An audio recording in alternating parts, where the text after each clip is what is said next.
Assalamualaikum warahmatullahi wabarakatuh. Perkenalkan, nama saya Yosi Vinsa Susanti dengan NPM 5200211015 dari Prodi Manajemen kelas A Universitas Teknologi Yogyakarta. Pada kesempatan kali ini, saya akan membahas mengenai peran manajemen dalam menangani pandemi COVID-19. Sebelum itu, seperti yang kita ketahui, Indonesia pertama kali mengkonfirmasi kasus corona ini pada hari Senin tanggal 2 Maret tahun 2020 sebanyak 2 orang dengan status positif corona. Sejak saat itu, jumlah kasus positif corona semakin bertambah dari hari ke hari.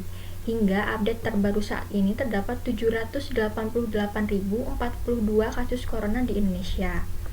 Nah, di sini saya akan membahas salah satu peran manajemen, yaitu evaluasi manajemen krisis dalam menangani pandemi COVID-19.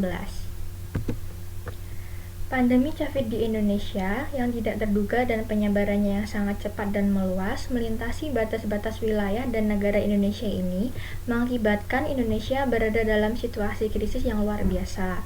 Nah, upaya yang dilakukan pemerintah Indonesia adalah dengan mengeluarkan kebijakan terkait mitigasi dan penanganan COVID-19, yaitu dengan mengeluarkan kartu prakerja yang dinilai tidak efektif karena masyarakat membutuhkan fresh money dan bukan pelatihan daring.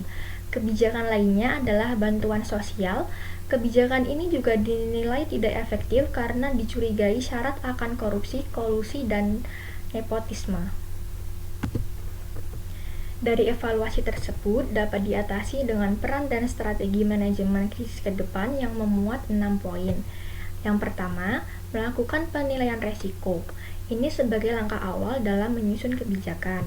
Yang kedua, menyiapkan struktur kelembagaan. Ini harus dilakukan dengan tepat dan jelas yang didukung oleh kebijakan serta alokasi sumber daya agar siap terhadap krisis. Yang ketiga, membangun sistem deteksi krisis. Ini dapat dilakukan melalui berbagai sumber seperti jaringan pemantauan dan sistem peringatan dini. Yang keempat, memantau perkembangan krisis. Ini untuk memahami karakteristik krisis yang terjadi dan memastikan operasional kebijakan yang terukur sehingga rencana dapat tersusun dengan tepat. Yang kelima, memantau regulasi dan kebijakan. Ini perlu dikoordinasikan, diadaptasi karena mekanisme pengawasan taktis dan strategis perlu dibangun hingga tingkat rendah dalam struktur birokrasi yang ada. Yang keenam, membuat prosedur operasi standar. Dengan mengatur operasi dan mengoordinasikan berbagai informasi dan protokol komunikasi serta mekanisme implementasi yang termasuk sarana dianggap darurat tambahan. Namun, dari semua itu, yang terpenting adalah manajemen diri sendiri dengan rajin mencuci tangan, menjaga jarak dengan orang lain, dan memakai masker jika keluar rumah. Terima kasih, semoga apa yang saya sampaikan dapat bermanfaat bagi kita semua. Ada salah dan kurangnya saya mohon maaf. Wassalamualaikum warahmatullahi wabarakatuh.